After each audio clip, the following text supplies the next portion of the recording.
Pemerintah menyetujui rancangan Undang-Undang Perampasan Aset masuk ke Program Legislasi Nasional atau Prolegnas Prioritas 2025. Menteri Hukum Supratman Andi Aktas menegaskan RUU ini akan menjadi inisiatif DPR untuk dibahas pada tahun ini, dan bakal digodok oleh Komisi 3 DPR. Pakar Hukum Harjuno Wiwoho menekankan DPR sebaiknya segera menggelar rapat teknis membahas setiap pasal secara konkret. Menurutnya, publik menuntut tindakan nyata, bukan sekadar wacana atau janji.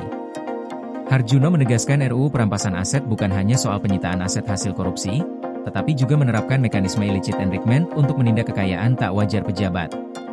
RUU ini, kata Harjuno, tidak menggantikan undang-undang yang ada seperti UU Tipikor dan TPPU, melainkan mempertegas prosedur, menambal celah hukum, dan memperluas efektivitas pemiskinan terhadap pelaku kejahatan ekonomi berat. Selama ini, penyitaan baru bisa dilakukan setelah putusan pidana berkekuatan hukum tetap. RUU Perampasan Aset memungkinkan negara bertindak lebih cepat, terutama untuk kejahatan luar biasa dengan nilai kerugian besar, tetap melalui pengadilan terbuka dan mekanisme yang ketat. Ketua Balik DPR Bob Hasan menambahkan, pembahasan RUU Perampasan Aset akan dilakukan secara paralel dengan RKUHP, tanpa menunggu undang-undang itu selesai.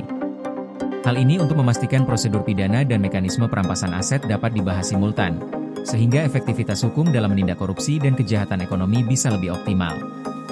RUU Perampasan Aset diharapkan menghadirkan keberanian moral untuk memiskinkan koruptor secara sistemik, sekaligus menegaskan komitmen pemerintah dan DPR dalam memperkuat penegakan hukum terhadap kejahatan ekonomi berat di Indonesia.